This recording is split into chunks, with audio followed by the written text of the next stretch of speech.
హరీష్ రావుకు హనుమంతుని లాగా ఎల్లప్పుడు వెంటే ఉంటున్న సంపత్ రెడ్డి గారు రాముని గుణమే నీది రామబాణమే మాట వదిలినవో ప్రాణం పోయిన తిరుగుండదు గంట. సెటిల్మెంట్లు భూ కబ్జాలు చేస్తున్నారని ఆరోపిస్తున్నారు. ఎక్కడనైనా నా మీద ఒక సెటిల్మెంట్ కేసు కానీ ఈ పిచ్చి పిచ్చి ఆరోపణలు చేసిన వాళ్ళు ఒక పేపర్ కానీ నేను కానీ నా రిలేషన్లో కానీ ఇది ముందట పెట్టమనుండి నేను ఈ సిద్దిపేట ఇసిపెట్టి రాయకేం ఇసిపెట్టి పోనీకి నాకు ఇంటికి 20,000 దేవుళ్ళ తర్వాత నాకు మరో దేవుడు హరీష్ అన్నది. అటుపొద్దు ఇటు పడిసినా హరీషన్న మల్లా నీ గెలుపాగదే. హరీష్ రావు చుట్టూ ఉండే ఒక దరిదాపు ఒక 20 నుంచి 30 మంది వరకే లబ్ధి పొందారు. మిగతా కార్యకర్తలను కింద పట్టించుకోలేరు. మేము వెళ్ళినా కానీ హరీష్ రావును కలవకుండా కొంతమంది ఆపారని ప్రజలు అంటున్నారు. మీరు చూడండి, మీరు కెమెరాలు చూడండి, మీరు సీసీ కెమెరాలు పెట్టుండి మీ దాంట్లో ప్లే చేయండి. అలా నేను తప్పేది ఉంటే దేనికంటే దానికి ఇప్పటికి కూడా మీరు ఇప్పుడు కొట్టండి, ఇప్పుడు లైవ్లో మీరు నంబర్ కొట్టండి, లిఫ్ట్ చేయకుంటే నేను దేనికంటే దానికి ఒప్పుడా. ఇంత ప్రజాదరణ పొందిన సంపత్ రెడ్డి గారు 2016 మున్సిపల్ ఎన్నికలలో ఓటమి పాలు ఎందుకయ్యారు? 100 మందికి న్యాయం చేయమంటే 10 మందికి అన్యాయం అవుతుంటుంది. రైల్వే లైన్ తెచ్చింది హరీష్ అన్ననే కొట్లాడి స్టేట్ గవర్నమెంట్ డబ్బులతోని రైల్వే లైన్ తెచ్చింది. సెంట్రల్ గవర్నమెంట్ వాళ్ళు రాలేదు, బీజేపీ అని ఎవరు రాలేదు. సంపత్ రెడ్డి గారు ఏదైతే ఇప్పుడు కార్లో తిరుగుతున్నాడో హరీష్ రావు గారు సిద్దిపేటలో తిరుగుతున్నట్టే సేమ్ కలర్ సేమ్ నంబర్ గల బండిలో తిరుగుతున్నారు. ఇలా సేమ్ కలర్ కారు కొనుక్కోవడానికి గల కారణం ఏంటి? హరీష్ అన్నకు ఇష్టం ఉన్నది నాకు ఇష్టం ఉంటుంది కదా, నేను కొనుక్కోవద్దా? అంటే హరీష్ అన్నకి ఇష్టం ఉండదు, నాకు ఇష్టం ఉండద్దా? నన్ను చూసి నాకంటే చిన్న నా జూనియర్లు 2-3 ఎర్ర కార్లు తెచ్చుకున్నారు. ఇప్పుడు రానున్న మున్సిపల్ ఎన్నికలలో మళ్ళీ మున్సిపల్ చైర్పర్సన్ కైవసం చేసుకుంటారా? 100% సిద్దిపేట మున్సిపాలిటీ బీఆర్ఎస్ పార్టీదే. నమస్తే, నేను మీ మేరు రాజేష్. ఈరోజు మన గెస్ట్ సిద్దిపేట పట్టణ అధ్యక్షుడు కొండ సంపత్ రెడ్డి గారు ఉన్నారు. ముందుగా అన్నకు వెల్కమ్ చెప్దాం. అన్న నమస్తే. అన్న నమస్తే.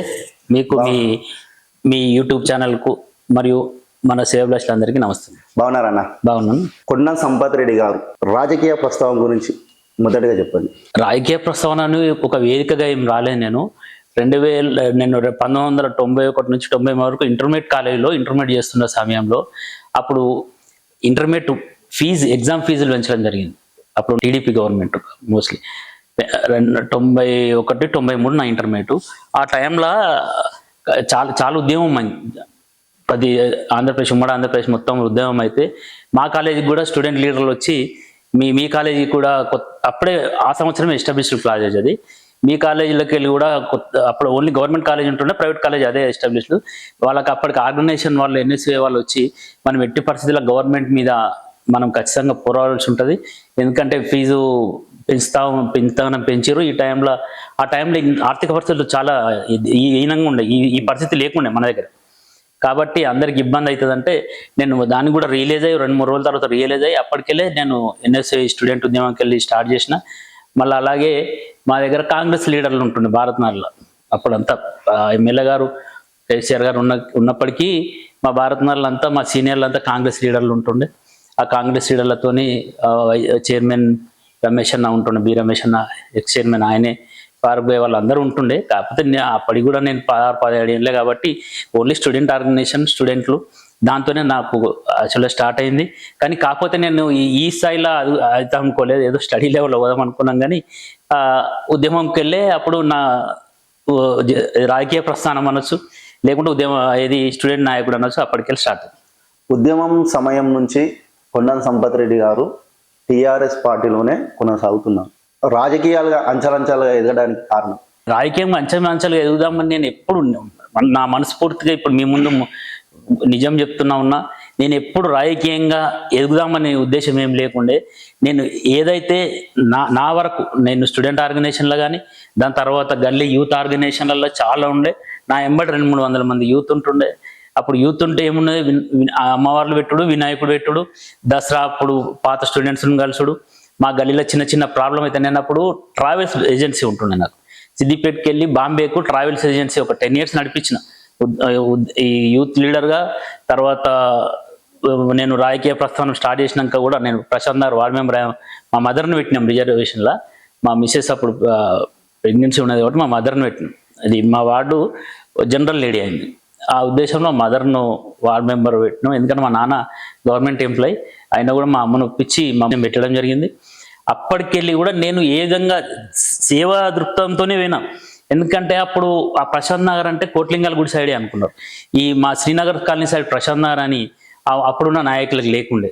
అయితే మా దగ్గరికి వెళ్ళి కూడా ఎంతసేపు ఏం అంటే అప్పుడు అరకొర నిధులే, అరకొర నిధులు కూడా ఇడిదిక్కు ఉండేది కాకుండా ఏం రూపాయి ఉండపోతుండే.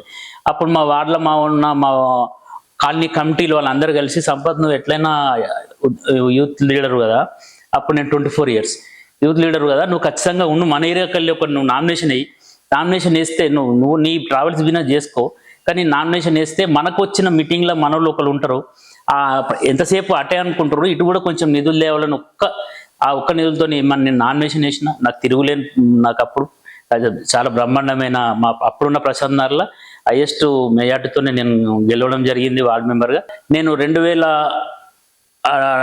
హరీష్ అని ఇక్కడ ఎంట్రీ కాగానే దాన్ని ఇంటికి పిలిపించుకొని, బాబు ఈ విధంగా కాదు, నువ్వు మనకు ఉద్యమం ఇది, మనం తెలంగాణ సాధించుకోవాలి, నీయసంటి యూత్ వాళ్ళందరూ మన దగ్గర ఉండాలి, ఈ 24, 26, 27 ఏళ్ళల్లో నువ్వు ఇంకా రాజకీయము ఈ పార్టీ అని చెప్పి నువ్వు ఏటికి ఎదిరెళ్ళినట్టు నువ్వు ఉండకు, నాతో నువ్వు ఉద్యమం చేయమంటే నేను హరీష్ అన్నతోని ఆ రోజు అప్పటికి నేను జాయిన్ అయినప్పటికీ మన ఉమ్మడి జిల్లా అప్పుడు చిన్న పోస్ట్ నాది వార్డ్ మెంబర్, కానీ అప్పటికి నాతోని చాలామంది అప్పుడు టీడీపీ అని కొంచెం సానుభూతి ఉన్న, అప్పుడు కేసీఆర్ తోని కొంచెం ఆ టైంలో ఉన్న పాత నాయకులు కేసీఆర్ మీద అలిగిపోయిన వాళ్ళం కూడా నేను మన ముత్యాల కొమరయ్య XMPPని తీసుకొని, మరియు అక్కడున్న అప్పుడున్న వాళ్ళందరూ నా శ్రీనగర్ కాలనీలో ఆ టైంలో పెద్ద మీటింగ్ చేసి హరీష్ అన్న ఆధ్వర్యంలో నేను జాయిన్ అయ్యి ఆనాటికెళ్ళి ఈనాటి వరకు మాత్రం ఎప్పుడు వెనకాడకుండా. హరీష్ రావు గారితో ఏ సంవత్సర కాలంలో మీకు రాజకీయం మొదలైంది? 2005లో జాయిన్ అయిన శ్రీనగర్ కాలనీలో చాలా పెద్ద మీటింగ్ ఆ టైంలో.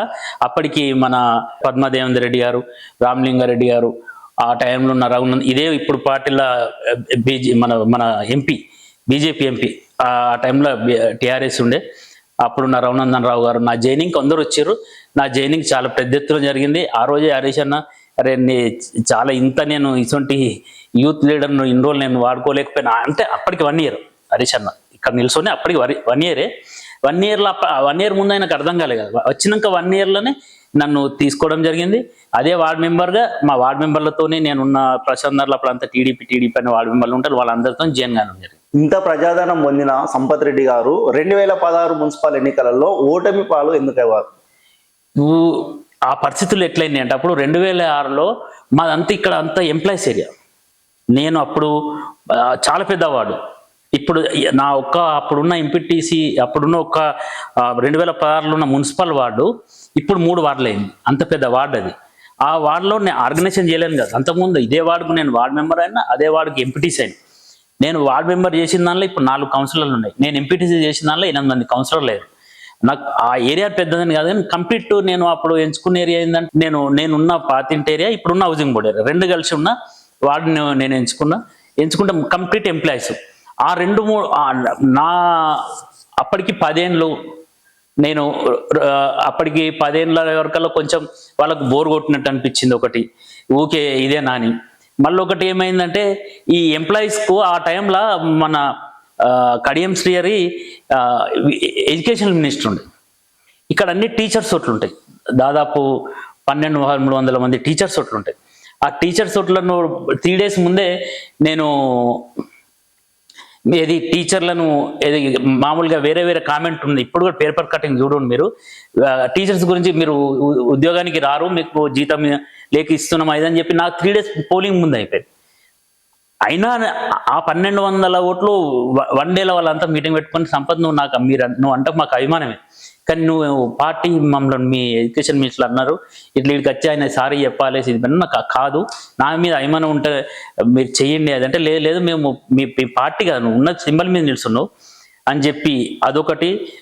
రెండో సంబంధం నేను 10 ఏళ్ళకి వెళ్ళి ప్రజాప్రతినిధిని ఉన్న అదొకటి. అప్పుడు నేను ఎవరికి కానీ సేవ చేసినని సేవ రూపంగానే అడిగిన. నా ప్రత్యర్థి ఆయన అన్ని విధాల ప్రలోభాలు ఏది నేను అక్కడ ఇల్లు అమ్ముకున్నా, ఇక్కడ జాగలు అమ్ముకున్నా, నేను ఓడిపోతే నేను సూసైడ్ చేసుకుంటా అని రకరకాలుగా. మళ్ళొకటి కూడా నా పరిస్థితులలో ఏమైందంటే అప్పటికి కొందరికి నా దగ్గర ఉన్న దానికి 10 ఏళ్ళ కింద ఈయననే పని చేస్తుండు, ఈయన కింద ఇంకెన్ని రోజులు పని చేస్తాం, ఈయన నీసారన్న తప్పితే నేను మళ్ళీ వచ్చేసరి కౌన్సిలర్ కావచ్చు అని కూడా కొంచెం దుష్టాలోచనలు ఉండేవాళ్ళకు. అంటే ఎప్పుడు కానీ ఏమవుతుందంటే పాత ఏదో రోత కొత్త ఏదో అంటారు కదా తీపి అన్నట్టు కొంచెం వాళ్ళకి అట్లుండే. కాకపోతే మాత్రం వాళ్ళు ఎలక్షన్లు అయిపోయినాక నెల రోజులకే రిలీజ్ అయ్యారు. ఎవరు ఏం సేవ చేస్తారు, ఎవరు పాత వాళ్ళు ఎవరు కొత్త వాళ్ళు రిలీజ్ అయ్యారు. ఆ 2-3 తప్పిదాలు తప్ప ఆ 2-3 తప్పిదాలు స్వల్ప మెజారిటీ, చాలా స్వల్ప మెజారిటీ, 2-3 తప్పిదాలు. దానిలో నేను మళ్ళీ తర్వాత ప్రజలు రియలైజ్ అయ్యారు. నేను ఎప్పుడు ఊకోలే, ఓడిపోయినా అని చెప్పి నేను ఎప్పుడు ఊకోలే. కౌన్సిలర్గా ఓడిపోయినా కూడా నేను అది ప్రజలల్లో ఎప్పుడున్నా నా మీద గెలిచిన ఎవరైతే నా ప్రత్యర్థి ఉన్నాడో ఆయన ఎప్పుడు ప్రజలకు గెలవాలి. 2021 మున్సిపల్ ఎన్నికల్లో కొండా సంపత్ రెడ్డి గారు విజయం సాధించారు. ఇటు హరీష్ రావుకు హనుమంతునిలాగా ఎల్లప్పుడూ వెంటే ఉంటున్న సంపత్ రెడ్డి గారికి కనీసం ఇటు మున్సిపల్ చైర్పర్సన్ అయినా అటు సూడా చైర్పర్సన్ అయినా ఇవ్వకుండా ఎందుకు పెండింగ్లో పెట్టారు? లేదా సొంత పార్టీ నాయకులే ఈ సంపత్ రెడ్డి గారిని ముందడికి పోకుండా ఆపుతున్నారని ఆరోపణలు వస్తున్నాయి. మన దగ్గర గ్రూపులు అనేది ఏం లేవు. మా దగ్గర సిద్దిపేటలో అంతా ఒకటే హరిశన్న గ్రూపు. వాస్తవానికి గ్రూపు లేవు, సొంత పార్టీలు ఆపేది లేదు. మేము వాస్తవానికి నాకు ఇంటికి 20,000 దేవుళ్ళ తర్వాత నాకు మరో దేవుడు హరిశన్న. మా దగ్గర నా వరకు మరియు మా పార్టీ క్యాడర్ వరకు ఇప్పటి వరకు కూడా నేనేమన్నా చిన్న తప్పుదాలు చేస్తే నా మీద ఏమన్నా నా కింద క్యాడర్ అడుగుతుందేమో కానీ మా వాళ్ళందరూ అవుట్ రైడ్గా హరిశన్న మనుషులు. మా క్యాడర్ అంతా హరిశన్నతోనే ఉంటారు.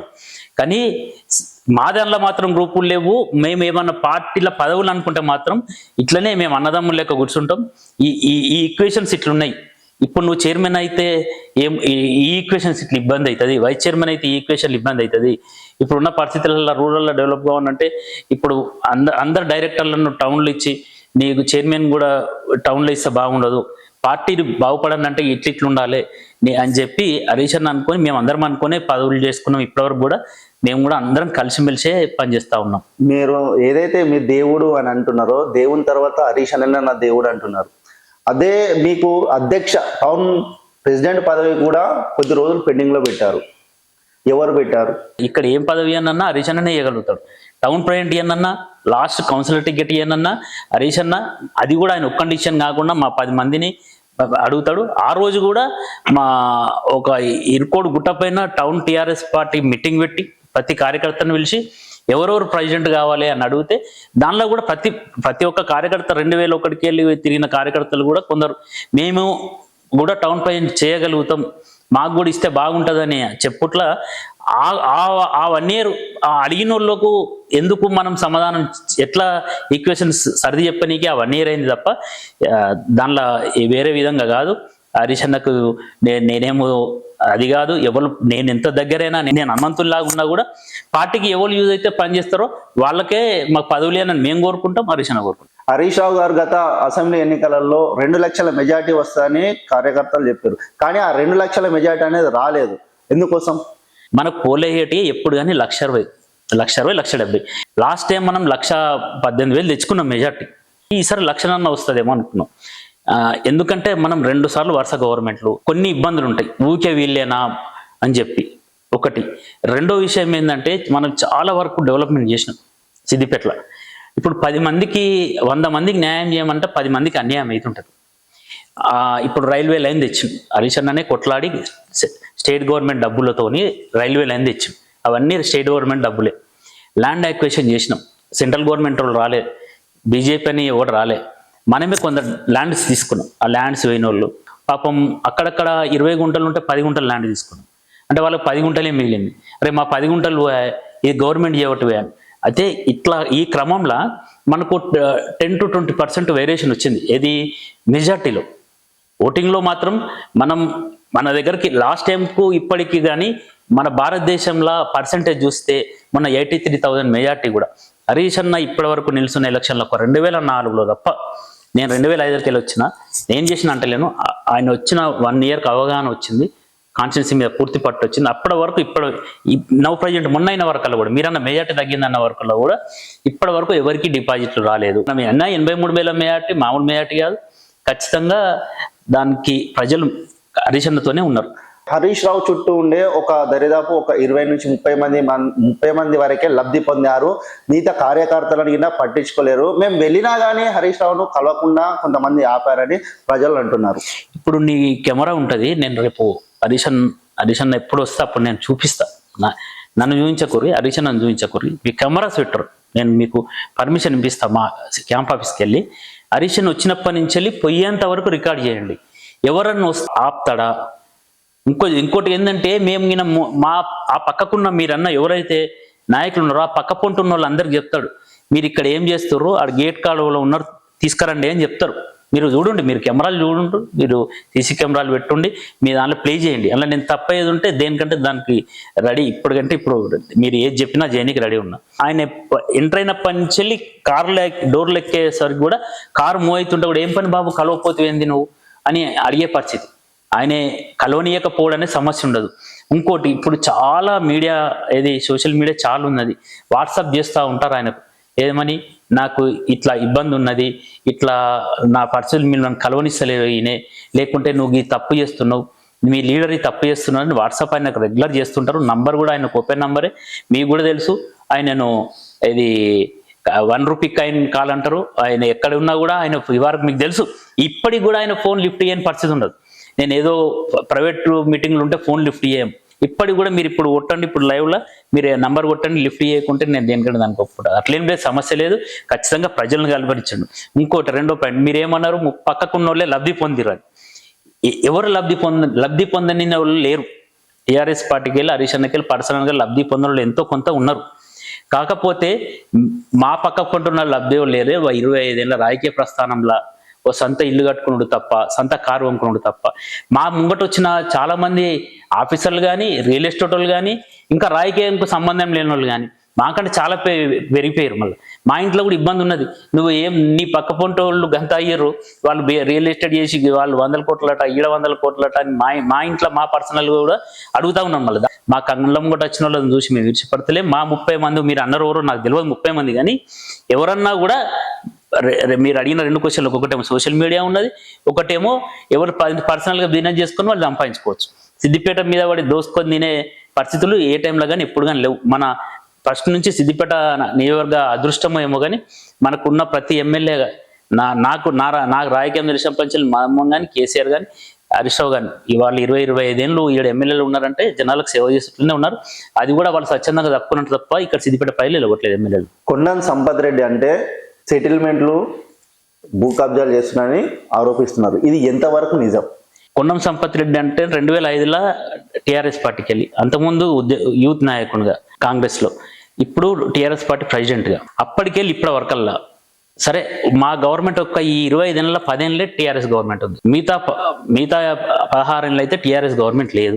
ఎక్కడైనా నా మీద ఒక సెటిల్మెంట్ కేసు కానీ, ఈ పిచ్చి ఆరోపణలు చేసిన వాళ్ళు ఒక పేపర్ కానీ, నేను కానీ నా రిలేషన్లో కానీ ఏ ఒక్క గవర్నమెంట్ ల్యాండ్ కానీ, సెటిల్మెంట్ ల్యాండ్ కానీ ఇప్పటి వరకు 150 సార్లు నేను మామూలుగా సోషల్ మీడియాలో పెట్టారు. ఫస్ట్ 2 సార్లు 3 సార్లు ప్రింట్ మీడియా వాళ్ళు ప్రింట్ వేసారు. ప్రింట్ వేస్తే ఒకరోజు ప్రింట్ మీడియా వాళ్ళని పిలిచిన, నేనేం కౌంటర్ వేయాలి ఎక్కడ కానీ, నేను తీసుకొచ్చిన ఏదైనా ప్రూఫ్ ఉంటాయి. ఏ ఒక్క వ్యక్తి దగ్గరనైనా నేను సెటిల్మెంట్ చేస్తే, ఈ ల్యాండ్ మీది కాదు ఈ ల్యాండ్ మీద అని సెటిల్మెంట్ చేస్తే, లేక నేనేదన్నా కబ్జా పెడితే వాళ్ళు ఇచ్చిన ఇప్పుడు ఉన్న నా మీద ఉన్న ఆరోపణలు మీరు అనేది ఉంటే, ఇప్పటికైనా మీ ముంగటనైనా ఏది ముందట పెట్టమనుండి, నేను ఈ సిద్దిపేట ఇసిపెట్టి రాజకీయం ఇసిపెట్టి పోనీకి ఇప్పుడే చెప్తున్నా, మీ ఆధ్వర్యంలో గట్టిగా చెప్తున్నా. ఈ కాడి నుంచి వాళ్ళంటే మీ టీవీ వాళ్ళు, మీ ఛానల్ వాళ్ళు కూడా ఇట్లా కాదు, ఈయన సవాల్ ఉన్నది, ఇట్లా చెయ్యలేదు, నిరూపిస్తే ఇట్లా పోతా అన్నాడు ఆయనే, నా దగ్గర రండి నువ్వు కూడా చెప్పనీకి నీకు జిమ్మదారు ఉంటుంది. సంపత్ రెడ్డి గారు ఏదైతే ఇప్పుడు కార్లో తిరుగుతున్నాడో, హరీష్ రావు గారు సిద్దిపేటలో తిరుగుతున్నట్టే సేమ్ కలర్ సేమ్ నంబర్ గల బండిలో తిరుగుతున్నారు. అంటే ఇలా సేమ్ కలర్ కారు కొనుక్కోవడానికి గల కారణం ఏంటి? హరీష్ అన్నకి ఇష్టం ఉన్న నంబర్ 1116. ఆ 1116 సిద్దిపేటలో 8 కార్లు ఉన్నాయి. Same number, clarity. అది మీకు ఇప్పుడు ఇచ్చింది నంబర్ గురించి క్లారిటీ. అంటే సిద్దిపేటలో 1116 ఒక నాకు తెలిసి 6-7 మా నాయకులే ఉంటాయి. అందులో నాదొక ఇది నంబరు. హరీష్ అన్నకు ఇష్టం ఉన్నది నాకు ఇష్టం ఉంటుంది కదా, నేను కొనుక్కోవద్దా? అంటే హరీష్ అన్నకి ఇష్టం ఉండదు, నాకు ఇష్టం ఉండద్దా? ప్రత్యేకంగా ఏంటంటే సేమ్ కలర్ బండి. ఇప్పుడు నన్ను చూసి నాకంటే, ఇప్పుడు నేను టౌన్ పోయింటుగా, నన్ను చూసి నాకంటే చిన్న నా జూనియర్లు 2-3 ఎర్ర కార్లు తెచ్చుకున్నారు. అది హరీష్ అన్నకు వాళ్ళకు పరిచయాలు లేకున్నా కూడా నన్ను చూసి తెచ్చుకున్నారు. ఇంకొకటి అది ఏమైందంటే, నేను అప్పటికే హరీష్ అన్న లాంటి కలరే కొనుక్కుందాం అనుకున్నా. అలాంటి కలర్ కొనుక్కుందాం అనుకుని 1 year వెయిట్ చేసిన. ఇది స్పోర్ట్స్ వెహికల్ అని కొత్తగా వచ్చింది. అది స్పోర్ట్స్ వెహికల్ కొత్తగా వచ్చింది కాబట్టి నేను తీసుకున్నా. ఇప్పుడు ఏదైతే హరీష్ రావు గారు కేవలం ఎమ్మెల్యేగా కొనసాగుతున్నారు, గతంలో మంత్రిగా ఉన్నప్పుడు సిద్దిపేట నియోజకవర్గంలో ఏ నైట్ అయినా సరే గవర్నమెంట్ హాస్పిటల్ను హరీష్ రావు గారు విజిట్ చేసేవారు. కానీ కాంగ్రెస్ గవర్నమెంట్ అధికారంలోకి వచ్చిన తర్వాత ఒకసారి కూడా గవర్నమెంట్ హాస్పిటల్ను విజిట్ చేస్తలేరు అంటారు. ఎందుకోసం? ఇప్పటి వరకు గవర్నమెంట్ హాస్పిటల్ను 3 సార్లు విజిట్ చేసినాం. రీసెంట్లీ 1.5 month కింద విజిట్ చేసినాం. అప్పుడు మన గవర్నమెంట్ ఉండే, మన మినిస్టర్లు ఉండే, ఫోన్ చేసి చెప్పంగానే ఆ బడ్జెట్లోకి వెళ్ళి వాళ్ళకు ఇచ్చిన మందులు, మెడిసిన్స్ అన్నీ వస్తుండే. హరీష్ అన్న పెద్ద ఆడ టీ హబ్ పెట్టి ఒక్కటేసారి ఒక బ్లడ్ చుక్కిస్తే 52 రకాల రిజల్ట్స్ వస్తుండే. దాన్ని ఇప్పుడు సర్వనాశనం చేసి అయినా కూడా 3 సార్లు వేయండు. ఇప్పటి వరకు 3 సార్లు వేయండు. వాళ్ళని చెప్పిండు. వాళ్ళు చెప్పంగానే మనం వాళ్ళకి ఏదో చెప్పబోతుంటే ఆ స్టాఫే వాళ్ళు ఏడ్చేంత పని చేస్తారు. సార్ అప్పట్లో పరిస్థితి లేదు, మెడిసిన్స్ లేవు. మొన్న లాస్ట్ టైం 1.5 month కింద మేము పోయినాం, విజిట్కి పోయినాం. అప్పుడున్న పరిస్థితులకు ఇప్పుడున్న పరిస్థితులకు అసలు ఇది గవర్నమెంట్ మెడికల్ కాలేజ్ ఇలానే కనబడతలేదు. అది ఎక్కడనో బీహార్లో, ఒరిస్సాలో, మారుమూల ప్రాంతాల్లో ఉన్న మెడికల్ కాలేజ్ ఇలా కనిపించింది మాకు. ఇప్పుడు రానున్న మున్సిపల్ ఎన్నికలలో ఇటు బీఆర్ఎస్ పార్టీ అధికారం లేదు. ఈసారి మళ్ళీ మున్సిపల్ చైర్పర్సన్ కైవసం చేసుకుంటారా? అసలు ఇక్కడ వేరే పార్టీలు ఉన్నాయా? ఏదో ఇప్పుడు ప్రతిసారి మేము మీరు చెప్పిన వాళ్ళకి వేస్తున్నాం. ఈసారి 6 నెలల్లో కాంగ్రెస్ పరిస్థితులు కింది మీద అయిపోయినాయి. 6 నెలలు బీఆర్ఎస్ పార్టీలో నుంచి కొంతమంది కాంగ్రెస్ పార్టీలో జాయిన్ అయ్యారు. జాయిన్ అయిన వాళ్ళందరూ వాళ్ళ పరిస్థితుల ప్రభావం. వాళ్ళు మా పార్టీలో పుట్టి పెరిగిన వాళ్ళు ఏం కాదు. మా పార్టీకి వాళ్ళు స్వార్థం గురించి వచ్చిన వాళ్ళే, మళ్ళీ స్వార్థం గురించి మళ్ళీ పోయిన వాళ్ళే. వాళ్ళ పర్సనల్ ప్రాబ్లమ్స్ వాళ్ళు క్రియేట్ చేసుకున్న ప్రాబ్లమ్స్ను మనం ఈడ అయితే హరీష్ అన్న బాగా స్ట్రిక్ట్. మీరు ప్రాబ్లమ్స్ మీరే క్రియేట్ చేసుకున్నారు కాబట్టి నేను సాల్వ్ చేయ, రాజకీయంగా కానీ మీ వార్డులలో కానీ సాల్వ్ చేస్తా, కానీ మీరు చేసిన తప్పులు నేను ఒప్పుకోను అంటే వాళ్ళ ఇప్పుడున్న ఆటోమేటిక్గా అధికార పార్టీల ఏదో పని చేసుకోవచ్చని వాళ్ళు వేరు తప్ప, ఇక్కడికి వెళ్ళి వాళ్ళు పోతే వాళ్ళు పోయిన తెల్లారే వాళ్ళ వార్డు ప్రజలు, వాళ్ళ వార్డులో ఉన్న కార్యకర్తలు, నాయకులు అందరూ వచ్చి హరీష్ అన్నను కలవడం జరిగింది. మీరు నాయకులతోని ఎట్టి పరిస్థితుల్లో కార్యకర్తలు పోరు కూడా. రానున్న మున్సిపల్ ఎన్నికల్లో మున్సిపల్ చైర్పర్సన్ కైవసం చేసుకుంటారు మీరు? 100% సిద్దిపేట మున్సిపాలిటీ బీఆర్ఎస్ పార్టీదే. హరీష్ అన్న చెప్పిన క్యాండిడేటే. ఇంకా దాంట్లో సవాల్ లేదు, సమస్య లేదు. ప్రభుత్వం అయితే అధికారంలో లేదు, ఇది సాధ్యం అవుతుందా మీకు? ఇప్పుడు చూస్తున్నావు కదా ప్రభుత్వ పరిస్థితి ఏముంది. టీఆర్ఎస్ కాంగ్రెస్ కండువ కప్పుకొని ఏ ఒక్క నాయకున్న వార్డులలో రమ్మని మాకు ఇస్తా అన్న 2500 ఇవి అనే మహిళలు అడగనీకి రెడీ ఉన్నారు. మాకు ఇస్తా అన్న సిలిండర్లు ఏవో అడగనీకి రెడీ ఉన్నారు. మాకు ఇస్తా అన్న కరెంట్ ఏదో అడగనీకి రెడీ ఉన్నారు. ఇప్పుడే కొత్తగా వచ్చిన అమ్మాయిలు అడుగుతా ఉన్నారు మాకు తులం బంగారం ఏదని చెప్పి. ఇప్పుడు మా దగ్గర కూడా సిద్దిపేట టౌన్ అంటే పెద్ద ఏదో పుట్టుకొచ్చిన టౌన్ ఏం కాదు. అన్ని పక్క పొంటి పల్లెటూరు వాళ్ళు వస్తేనే ఇక్కడ ఉన్న టౌన్. వాళ్ళ రైతు బంధు రైతు బీమా ఇంతకుముందు రైతు చనిపోతే 11 రోజులలో 5 లక్షల రూపాయలు వచ్చి ఉంటుండే. 11 రోజులలో 5 లక్షలు వచ్చి ఉంటుండే. కాంగ్రెస్ పార్టీ అధికారంలోకి వచ్చి 1.5 year అవుతుంది. కొంచెం మెల్లగా చేస్తామని కాంగ్రెస్ పార్టీ నాయకులు అంటున్నారు, మంత్రులు అంటున్నారు. కొంచెం మెల్లగా చేసుడు ఎక్కడిది? నిన్న అసెంబ్లీ సాక్షిగా తుమ్మల నాగేశ్వరరావు అన్నారు, నేను ఇప్పటి వరకు ఇచ్చినే రైతు బంధు, మళ్ళా మేము ఇవ్వము అని క్లియర్గా చెప్పాను. ఇప్పుడున్న ప్రతి ఊర్లే 40 to 50% మధ్యలో అయింది. మిగతా 50% వాళ్ళకు రైతు రుణమాఫీ కాలేదు. రైతు బంధు అనేది ఇది 3వ దఫా. ఇప్పుడు జూలై వస్తే 4వ దఫా అయ్యాలి. ఈ 3 దఫాలల్లో ఏ ఒక్క దగ్గర కూడా ఎక్కడ క్లియర్ చేయలేదు. మండలికి ఒక విలేజ్ తీసి పైలట్ ప్రాజెక్ట్ అన్నాడు. ఆ పైలట్ ప్రాజెక్ట్ విలేజ్లో ఇండ్లు ఇస్తా అన్నాడు. ఇప్పటివరకు ఇండ్లు ఇయ్యలే. పైలట్ ప్రాజెక్ట్ విలేజ్లో ప్రొసీడింగ్లు ఇచ్చిండు. పైలట్ ప్రాజెక్ట్ విలేజ్ లో ఒక రైతు బంధు ఇచ్చిండు. ఆ రైతు బంధు 3 ఎకరాల లోపట్నే ఇచ్చిండు. ఈ మండలానికి ఒక్కూరికి ఏనికి 1.5 year పడితే ఇంకా మండలానికి 20 ఊర్లకు ఎన్ని సంవత్సరాలు పడతాయి? గతంలో మీ బీఆర్ఎస్ పార్టీ అధికారంలో ఉన్నప్పుడు డబుల్ బెడ్రూమ్ల విషయంలో గోల్మాల్ జరిగిందని, కొంతమందికి పట్టా సర్టిఫికెట్లు కూడా రాలేవని బాధితులు అంటున్నారు. అంటే టీఆర్ఎస్ పార్టీలో ఉన్న మిగతా నాయకుల వల్లనే కొంతమందికి ఇంకా పట్టా సర్టిఫికెట్ రాలేవు. పట్టా సర్టిఫికెట్ లేకున్నా కానీ డబుల్ బెడ్రూమ్లోనే కొంతమంది ఉంటున్నారని అంటున్నారు. ఇప్పటి వరకు పట్టా సర్టిఫికెట్ లేని వాళ్ళు ఎవరు ఉండరు. ఉంటే అది రెవెన్యూ వల్ల విఫలం, ఇప్పుడున్న గవర్నమెంట్ విఫలం, ఇప్పుడున్న ప్రభుత్వం విఫలం. ప్రభుత్వం రాకముందు నుంచే, కాంగ్రెస్ పార్టీ అధికారం రాకముందు నుంచే పట్టా సర్టిఫికెట్ లేకుండా ఆల్రెడీ డబుల్ బెడ్రూమ్లోనే ఉంటున్నారు అని దరిదాపు ఒక 4-5 సార్లు ఒక ఇష్యూ కూడా జరిగింది. దీనికి ఇంతవరకు అసలు టీఆర్ఎస్ నాయకులు స్పందించడం లేదంటున్నారు. అటు కాంగ్రెస్ పార్టీ నాయకులు ఏమంటారు అంటే ఈ గోల్మాల్ జరిగింది, మేము బయట పెడతామని అంటున్నారు. వాళ్ళ ప్రభుత్వం కిందనే కలెక్టరు, వాళ్ళ ప్రభుత్వం కిందనే ఆర్డీఓ, వాళ్ళ ప్రభుత్వం కిందనే ఎంఆర్ఓ, వాళ్ళ ప్రభుత్వం కిందనే మున్సిపల్ కౌన్సిలర్, వాళ్ళ ప్రభుత్వం కిందనే అక్కడ ఉన్న ఆ వార్డ్ ఆఫీసర్, ఇప్పుడున్న డబుల్ బెడ్రూమ్లో వార్డ్ ఆఫీసర్. అదొక విషయం. వాళ్ళు పెట్టాలంటే ఒక నిమిషం కాదు. హరీష్ పిలిపించారు, బిడ్డ మనం అన్యాయం చేయొద్దు, ఇది బీద ప్రజల గురించి ముట్టింది, దానిలో మనం ఇన్వాల్వ్ కావద్దు. ఏ ఒక్క కౌన్సిలర్ ఇన్వాల్వ్ అయినా కూడా ఇబ్బంది అవుతుంది. గవర్నమెంట్కి ఇబ్బంది అవుతుంది, నాకు ఇబ్బంది అవుతుంది, మీకు కూడా ఇబ్బంది అవుతుంది రా. 10 మందికి ఇచ్చిన అంటే ఇంకో 900 మంది ఇబ్బంది పడతారు. మీరు ఎవ్వరు ఇన్వాల్వ్ కాకమని మాకు నచ్చజెప్పడం జరిగింది. దాంతో మేమందరం మీ ఇష్టం సార్, మీరు ఎక్కడ ఏదైనా కానీ జెన్యున్గా చేస్తా అన్నాక మేము అన్యాయం చేసాడు తప్పు అనుకున్నాం. దానిలో ఎవ్వరూ ఇన్వాల్వ్ కాలేదు. ఇచ్చినప్పుడు ఓపెన్గా ప్రతి వార్డులో ఒక లిస్ట్ అతికేసి మీడియా ద్వారా పేపర్లు ఇచ్చి అందరికి పబ్లిక్, మేము సాటికి ఎప్పుడు ఇవ్వలే, అందరికి పబ్లిక్ మీటింగ్ పెట్టి ప్రతి వ్యక్తికి ఒక ఎవరైతే తోబొట్టు అయితే ఇల్లు ఇస్తాడో అట్లా ఇచ్చి ప్రతి వ్యక్తికి ఒక చీర, వాళ్ళకి ఇంటికి సంబంధించిన కొంచెం సామాను, వాళ్ళకు ఒక ప్యాంట్ షర్ట్ ఇచ్చి అందరికీ వాళ్ళకు ఇంటి నంబరు, అదే గరిపట్టి, ఎందుకంటే వాళ్ళు పోయేటప్పుడు వాళ్ళకు రికగ్నైజ్ ఉండడానికి దానికి పొజిషన్ సర్టిఫికేట్, ఓ గ్యాస్ సర్టిఫికేట్, ఇవన్నీ ఇచ్చి వాటర్ కనెక్షన్, ఇట్లా 5 రకాల సర్టిఫికెట్లు ఇచ్చి పంపడం జరిగింది. మేము 100 సార్లు చెప్పాను సార్, మీడియాకి మేము చెప్పిన 100 సార్లు అన్ఆథరైజ్డ్ ఉంటే ఖచ్చితంగా పంపించండి వాళ్ళ నిజాన్ని కూడా జెన్యూన్ ఉంటే ఎంక్వైరీ చేయండి, అది మీ గవర్నమెంట్ వేయండి. అబ్బాయి నిజంగా కూడా వాళ్ళు ధనవంతులై ఉండి ఎవరు గుండాయుధంగా చేసుకుంటాను ఉంటే మీరు ఖచ్చితంగా మెడలు పెట్టి గెంటేయచ్చు. దానిలో హరీష్ చెప్పిండు, మా పార్టీ స్టాండ్ అదే, నేను పార్టీ ప్రెసిడెంట్గా చెప్తున్నా. మాకు మాత్రం మా పార్టీకి ఎలాంటి సంబంధం లేదు. మేము ఎక్కడ హరీష్ కాదని ఎక్కడ ఎలా తప్పులు చేయలేదు. ఇప్పుడు కాంగ్రెస్ పార్టీ అధికారంలోకి వచ్చిన తర్వాత ఈ 6 గ్యారంటీల పైన మీ స్పందన ఏంటి? అసలు 6 గ్యారంటీలు ఇవ్వలేము అన్నాడు. ఆ ఇంటర్వ్యూలో ఢిల్లీలో క్లియర్గా చెప్పిన వాళ్ళైతే ఇంటర్వ్యూలో కూడా వేసారు వాళ్ళు, మేము ఇవ్వలేము. ఇదే ఎంప్లాయీస్ పాపం ఎంత ఇబ్బంది పెడుతుండు. ఇప్పుడు మొన్న ఎంప్లాయీస్ వాళ్ళ ఎంత ఆశతోని వాళ్ళు ఓట్లు వేయించుకున్నారు, ఎంప్లాయీస్ ఓట్లను. ఆయన టీఐ ఇస్తలేడు, డిఐ ఇస్తలేడు, నేను తెల్లారు వచ్చినాక డిఐలు ఇస్తా అని ఎంప్లాయీస్తో ఓట్లు వేయించుకున్నాడు. ఇప్పుడు ఆయన ఇస్తే 5,000, నేను ఇచ్చినాక 7,500 అన్నాడు. 7,500 ఇప్పటి వరకు అలా 1 ఎకరానికి 7,500 ఈ 4 సార్లకు కూడా కలిసి ఇవ్వలేదు. చివరిగా అన్న, పట్టువీడని విక్రమార్కుడు, తెలంగాణ ఉద్యమకారుడు, జాతిపిత అంటారు, తెలంగాణ యాసలో బాపు అంటారు. కల్వకుంట్ల చంద్రశేఖరరావు గారికి మీకు హత్తుకునే సన్నివేశం ఏదైనా ఉందా?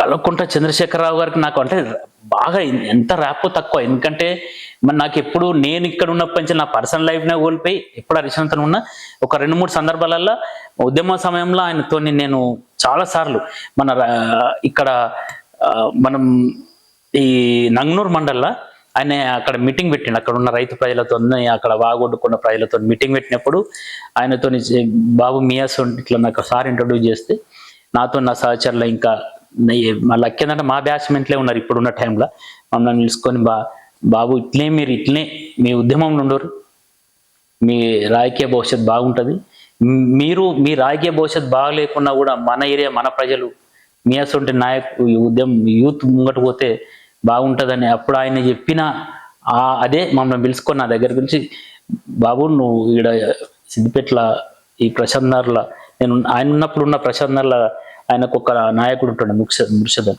అప్పుడు ఆయన దగ్గర నా ఫ్యామిలీలాగా ఉంటుండే, ఆయన చనిపోయింది అప్పటికి. అది మంచి గ్రామ పంచాయతీ, దాన్ని కాపాడుకో. ప్రశాంత్ గ్రామ పంచాయతీ అనేది ప్రజలు చాలా మంచి వాళ్ళు, కాపాడుకో, నువ్వు అట్నే ఉండు, ఏమి ఇబ్బందులు ఉన్నా అని చెప్పి ఆయన ఒక స్ఫూర్తి నాకు ఇచ్చింది. అప్పటి వరకు స్ఫూర్తి చాలా సార్లు ఉన్నాయి. అసలు ఉద్యమంలో కూడా ఆయన వెంబడి చాలా సార్లు పోయినా, ఇక్కడ రాత్రులు ఉన్నాం ఆయనతోని, తెలంగాణ భవన్లో రాత్రులు అనుకున్నా. ఆయన వస్తుండే స్టూడెంట్ ఆర్గనైజేషన్ సిద్దిపేట స్టూడెంట్స్ని తీసుకుపోయినా ఆయన కూడా వచ్చి 1 గంట సేపు మన సిద్దిపేట స్టూడెంట్స్తో ఇంటరాక్ట్ అవుతుండే. అసలు సన్నివేశాల నుంచి మర్చిపోలేని చాలా ఉన్నాయి. చివరిగా సిద్దిపేట ప్రజలకు ఏం చెప్పదలుచుకున్నారు? సిద్దిపేట ప్రజలకు మాత్రం అందరికి తెలుసు ఎవరేం చేశారు సిద్దిపేటకు. మన సిద్దిపేటకున్న మిగిలిన పనులకు కానీ కాంగ్రెస్ వాళ్ళకి కానీ సిద్దిపేట ప్రజలకు కానీ చెప్పేది ఒకటే, మనమందరం హరీష్ అన్నతోని ఇలాగే ఉంటే ఇప్పుడున్న గడ్డు కాలంలో కూడా మనకు హరీష్ అన్న మనందరికి టచ్లోనే ఉన్నాడు కాబట్టి మనందరికీ కలుస్తూ ఉన్నాడు. మనం కలిసికట్టుగా ఉంటే మనం మధ్యలో ఆగిపోయిన మన రంగనాయక సాగర్ పనులకు కేసీఆర్ శాంక్షన్ ఇచ్చిన 200 కోట్లు తెచ్చుకోవచ్చు. హరీష్ అన్న మనెంబడి ఉంటాయి. ఆయన కొట్లాడతాడు, వీడు బతలాడితే ఇచ్చేవాళ్ళు కాదు, వాళ్ళ మనసులో డెవలప్ చేద్దామని లేదు. కాబట్టి మనం కొట్లాడి తెచ్చుకోవాలి. ఎట్లయితే తెలంగాణ కొట్లాడి తెచ్చుకొని బంగారు తెలంగాణ సాధించుకున్నాం, ఆ బంగారు తెలంగాణను నాశనం చేయడానికి ఏదైతే కాంగ్రెస్ కంకణం కట్టుకున్నదో, ఎందుకంటే ఈయన ఆంధ్ర తొత్తు ఈ సిద్దిపేట అటువంటి సిటీలను నాశనం చేస్తే ఇక్కడున్న వ్యాపారవేత్తలు ఆంధ్రకు మైగ్రేట్ అని చెప్పి ఒక రేవంత్ రెడ్డి సంకల్పం కలుపుకున్నాడు. కాబట్టి మనం కొట్లాడి తెచ్చుకున్న తెలంగాణను ఎట్లయితే బంగారు తెలంగాణ మార్చుకున్నాం, మళ్ళీ కూడా ఇప్పుడు సిద్దిపేట ప్రజలందరం కలిసికట్టుగా ఉండి ఖచ్చితంగా మనం కొట్లాడాలి, బతలాడేది లేదు. కాబట్టి రంగనాయక సాగర్లకు మనకు ఆగిపోయిన ఆ 200 కోట్ల రూపాయలతోని పాపం పిల్లర్స్ లాగానే ఉన్నాయి, దాన్ని కంప్లీట్ చేసుకోవాలి. మళ్ళీ ఒకటి, మనం ఏవైతే సిద్దిపేట పర్యటన ప్రాంతం కొమ్మటి చెరువు ప్రతిరోజు 10 టూరిస్ట్ బస్సులు వస్తే 10 టూరిస్ట్ బస్సుల్లో 500 మంది నుంచి 1000 మంది వస్తే మామూలు లేడు నాడు. వీకెండ్స్ నాడు 20 టూరిస్ట్ బస్సులు వస్తే సిద్దిపేట హోటళ్ళు, సిద్దిపేట షాపులలో చిన్న చిన్న వ్యాపారం చేసుకునే కొమ్మటి చెరుకాలు బతుకుతుండే, దాన్ని కూడా సర్వనాశనం చేసి దాన్ని మనం ఇప్పుడు ఉన్న శిల్పారామంను మొండిగూడలుగా తీర్చింది. దాన్ని సాధించుకోవాలి. అంటే మళ్ళీ మన ఇప్పుడున్న వెటర్నరీ కాలేజ్, మనం సిద్దిపేట పిల్లల గురించి వెటర్నరీ కాలేజ్ శాంక్షన్ చేపించి స్లాబ్లు అయితే ఒక ముఖ్యమంత్రి రండగడై ఉండి ముఖ్యమంత్రి కొత్తగా శాంక్షన్ చేసుకోవాలి. ఉన్నదాన్ని దొంగ లెక్క దోసుకపోద్దు. నువ్వు ముఖ్యమంత్రి, నీ దగ్గర దమ్ముంటో కొత్త శాంక్షన్ చేసుకో, ఇక్కడికి దోసుకపోలేదు. ఇదే మెదక్ రోడ్డు డెవలప్ అయ్యేట్టు అవుతుంది. అర్దిక్కు కూడా కాలేజ్ కావాలి, సిద్దిపేట నలుమూలలో డెవలప్ కావాలి. నర్సింగ్ కాలేజు అస్తర్కార్ లెవెల్లో అయిపోయింది. పాపం అక్కడ ఉన్న నర్సింగ్ పిల్లలు ఇప్పుడు ప్రైవేట్ దానిలో ఉంటారు. మా తమ్ముడు గుజు నర్సింగ్ ఆడ నిన్న ఒక పోస్ట్ పెట్టిండు, మేం పెట్టిన చెట్లను నరికేయనీకి నువ్వు అని పెట్టిండు. ఇప్పుడున్న వాళ్ళు ఎందుకు కోపం, హరీష్ అన్న మీద కోపం ఉంటే, మా కార్యకర్తల కోపం ఉంటే మా ఇంటి మీద రాలేరు. మేము ప్రజలు మన సిద్దిపేట వాతావరణం మంచిగా ఉండాలి, ఇక్కడ వాతావరణ కాలుష్యం ఉన్నది అని చెప్పి హరీష్ అన్న ప్రతి ఇంటికి పైన ఇంతకుముందు గూగుల్ మ్యాప్లో చూస్తే 30% వరకు మన గ్రీనరీ ఉండే. ఇప్పుడు మన గవర్నమెంట్ పోయినాక హరీష్ అన్నను బేఖాతరు చేసి ఈ పైకెళ్ళి వాళ్ళకి ఏం ఆర్డర్స్ వచ్చినాయేమో ఎలక్ట్రిసిటీ డిపార్ట్మెంట్ వాళ్ళు చెట్లను గ్రీనరీ లేకుండా చేస్తారు సిద్దిపేటను. మాకు తెలియకుండా, మా కౌన్సిలర్లకు తెలియకుండా, మా వాళ్ళకు తెలియకుండా ఇష్టం ఉన్న చెట్లు నరికేస్తూ ఉన్నారు.